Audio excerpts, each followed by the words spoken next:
अस्सलाम वालेकुम students, welcome to my channel. कैसे हैं आप सब? आई होप आप सब लोग ठीक ठाक होंगे। देखिए बच्चों, आज से एक हफ्ते बाद हमारी एजुकेशंस ख़त्म हो जाएंगी, लेकिन मेरी एक बात हमेशा याद रखिएगा, दौलत पर इल्म को तरजीह हासिल है, क्योंकि इल्म से दौलत तो हासिल की जा सकती है मगर दौलत से इल्म हासिल नहीं किया जा सकता। ये बात मेरी हमेशा अपने पल्ले बांध लीजिएगा, अपने जहन और नशीं कर लीजिएगा कि आप लोग चाहे कहीं पे भी हों, ठीक है। मेरा इससे आप लोग, मुझे मालूम है कि देखिए हम यूट्यूब से कितनी ज़्यादा वीडियोस देख लेते हैं, हम कितनी सब कुछ देखते हैं, हम कार्टून्स भी देखते हैं, हम फिल्म्स भी देखते हैं, हम ड्रामास भी देखते हैं, हम कितना कुछ देख लेते हैं, हमें याद नहीं रहता हमने किसकी वीडियो कहाँ से देखी थी, ठीक है। बेशक आप लोग मुझे याद ना रखिएगा, क्योंकि देखिए मैं भी तो बड़ी हुई हूँ, मैं भी इन्हीं यूट्यूब से मैंने भी सर्चिंग की और सारा कुछ मैं इसी तरह से मेरे इल्म में इजाफा हुआ, ठीक है। लेकिन ये बात याद रख लीजिएगा कि बेशक आप अपने टीचर्स को याद रखें ना रखें, लेकिन कभी भी ये मत समझिएगा कि आपके पास दौलत आ गई इसका मतलब आप किसी के पास से भी इल्म हासिल ले लेंगे, इल्म उसी का ले सकते हैं। नहीं, दौलत से आप इल्म हासिल नहीं कर सकते, ठीक है ना। आप किसी का इल्म चोरी नहीं कर सकते, मगर इल्म से दौलत ज़रूर हासिल कर सकते हैं।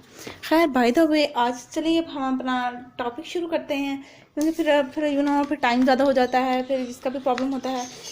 तो आज हम पढ़ने जा रहे हैं unit number 7, the study of matter. उसका था मेरा पेज नंबर 70 एंड 71। तो लास्ट में मैंने आपको बताया था फिल्ट्रेशन के प्रोसेस के बारे में। आज मैं बताऊंगी आपको सेडिमेंटेशन और डिक्रिएशन के बारे में, इवेपोरेशन और मैग्नेटिक मेथड ऑफ सेपरेशन। तो चलिए अब शुरू करते हैं। सबसे पहले आता है sedimentation and declaration. The method is used to separate insoluble solid particle from a liquid. वो मेथड जिसमें हम सेपरेट कर दें इनसॉल्युबल सॉलिड पार्टिकल्स को लिक्विड से, उसको हम क्या कह देते हैं। हम इस प्रोसेस में क्या करते हैं, सबसे पहले बात करते हैं। First, the mixture is kept undisturbed, यानी कि सबसे पहले मिक्सचर को अनडिस्टर्ब किया जाता है, यानी कि उसको डिस्टर्ब नहीं किया जाता, उसको हेरा फेरी इसके साथ नहीं की जाती। So that the heavy solid particle settle at the bottom of the container. उसको उसके साथ हेरा फेरी क्यों नहीं किया जाता, मतलब उस कंटेनर को हिलाया क्यों नहीं जाता, ताकि जो सॉलिड पार्टिकल्स होते हैं, हैवी सॉलिड पार्टिकल्स जो होते हैं, वो ऊपर आ जाते हैं, मतलब कि पानी के ऊपर वो खड़े होंगे, ठीक है, और पानी नीचे होगा। द सेटलिंग ऑफ पार्टिकल, जो सेटल हुए हुए होते हैं, पार्टिकल जो सेटल हुए हुए हैं, उनको हम क्या कह देते हैं, सेडिमेंटेशन। इस सेडिमेंटेशन के प्रोसेस के में हम क्या करते हैं, अब वो पढ़ते हैं। Then the liquid from the mixture is poured off into the other and the container by tilting the container very gently.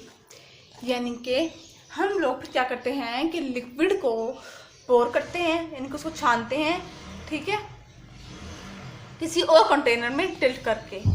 The pouring of liquid in this manner is called decantation. जब इस तरह के method से liquid को छानने को हम क्या कह देते हैं, हम उसको डिसेंटेशन का नाम दे देते हैं। This method can not be used for light particles.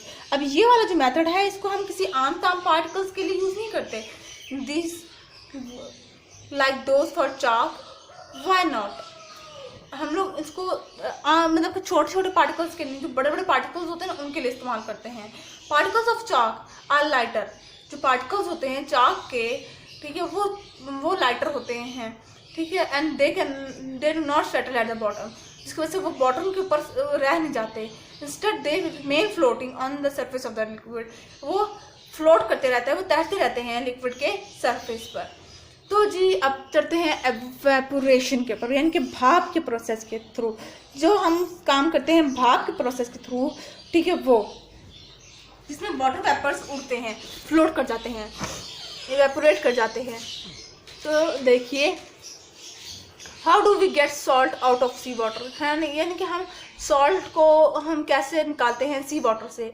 Salt are soluble in water, यानी कि सॉल्ट अच्छी तरह से डिजॉल्व हो सकता है वाटर के अंदर। You can not see use the filtration method to separate soluble substance for a mixture.